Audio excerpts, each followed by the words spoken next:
Hi, Don Cavellis here from Four Dog Stove Company. I'm just going to talk a little bit today about the mysteries of Esbit or Heximine. I know there's a lot of controversy out there, what it is for fuel, does it work, how is the best way to use it. I find it an excellent fuel for backpacking as well as many other applications. It does have a considerable amount of advantages. It is a higher heat value per weight than alcohol. You don't have to have a container to put it in. Depending on how you burn it, it can burn very efficiently or it can burn very poorly. To go in a little bit of the background of Heximine, Heximine was developed in 1936 by Mr. Schmuhl in Germany, and what its original application was a heat tab for heating the rations for the German army. Since that time, it's been used all over the world, was adopted by the U.S. military in the 1950s and used up until the early 80s, actually until the late 70s when it was replaced by trioxane, which actually has a lower BTU value than Esbit or Heximine. They adopted trioxane because it made only a light blue flame, but it had a lower heat value by about almost half of what trioxane was. Went down from approximately 13,000 BTUs per 1 pound of dry material down to about 7,500 BTUs. Now, in comparative to alcohol, Heximine is 13,000 BTUs per 1 pound of material, whereas alcohol, depending on what you use, if you're using like in the bottles of heat, the methyl alcohol, that's approximately about 8,500 BTUs. So you're actually getting almost half again the BTUs per gram than you would with alcohol. The Esbit comes in a package of 12 tablets of 14 grams per tab. They're in a cellophane container, which keeps it from being exposed to the elements. The one thing you do have to watch out with when using Heximine is that if you do not have it in a waterproof, airproof container, it will, if it's a real muggy, humid weather, it will start to sweat on you and degrade, okay? The other thing is a lot of people don't like the smell. And yes, it does have a little bit of an odor, and especially when it's burned inefficiently. And most of the stoves that are out there today burn it very inefficiently and make it a very unpleasant smell. Plus, you're not using the Heximine to its greatest potential. Now, you also have, like on the Coghlan tabs, you have 24 tabs of 7 grams apiece. So basically, 1 box of the Coghlan tabs is the same heat equivalent of 1 box of Esbit. The difference is the Coghlan tabs are about $3.50 a box. Esbit tabs are about between $6 to $7 a box, okay? The one thing I prefer over the heat tabs over the solid pieces is that they're in 7 gram increments, okay? Which means 1 tab, 7 grams. You don't have to split them in half like you do the Esbit.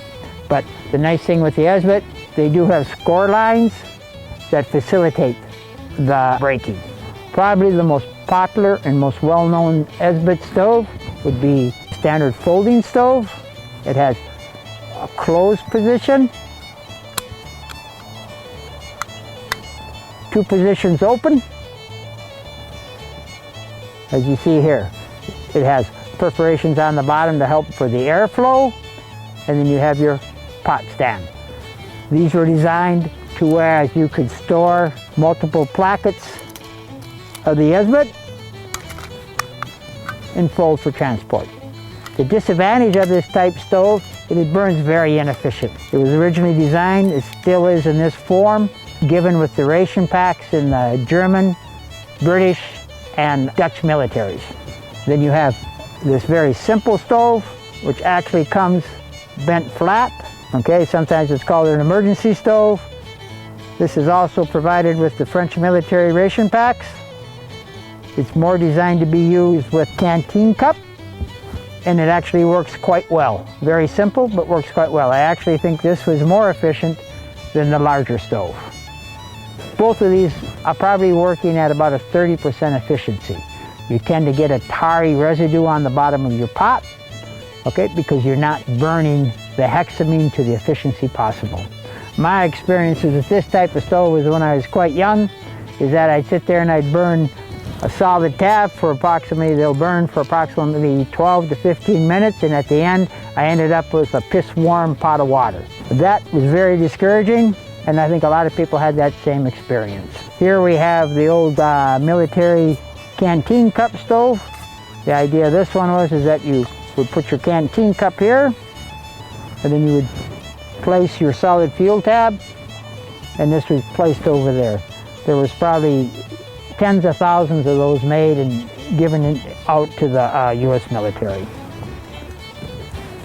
This is another form of a canteen cup stove, the Crusader. The idea of this is that it would store like this.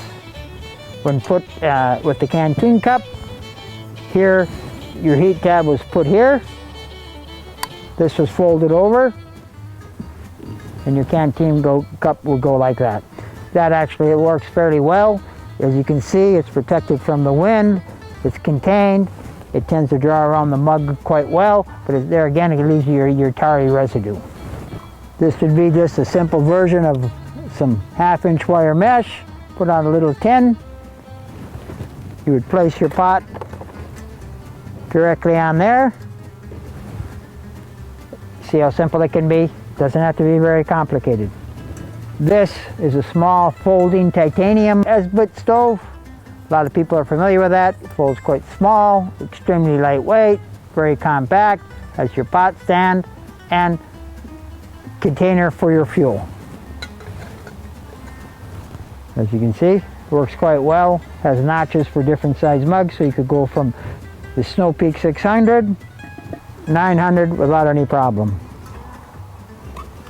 Here we look at is the simplest one you can find of all. It's basically going back to the 3 stones.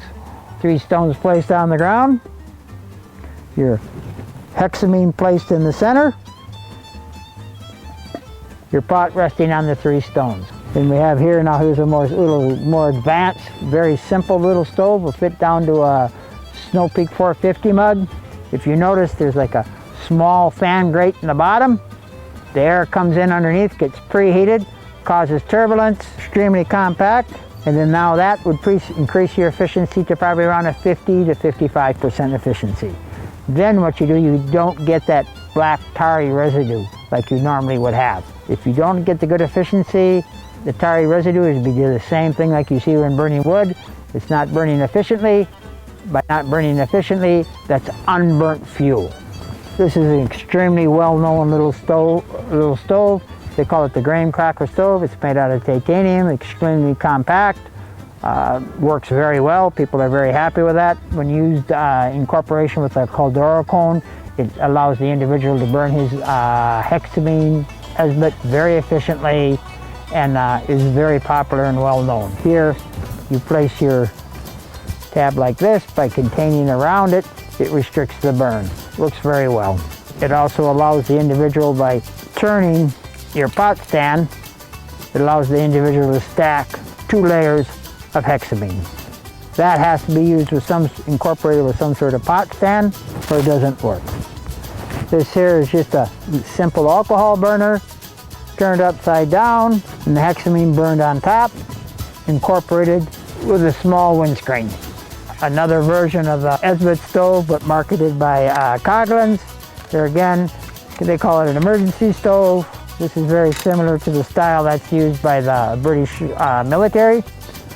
And there again, you can burn it in 2 positions.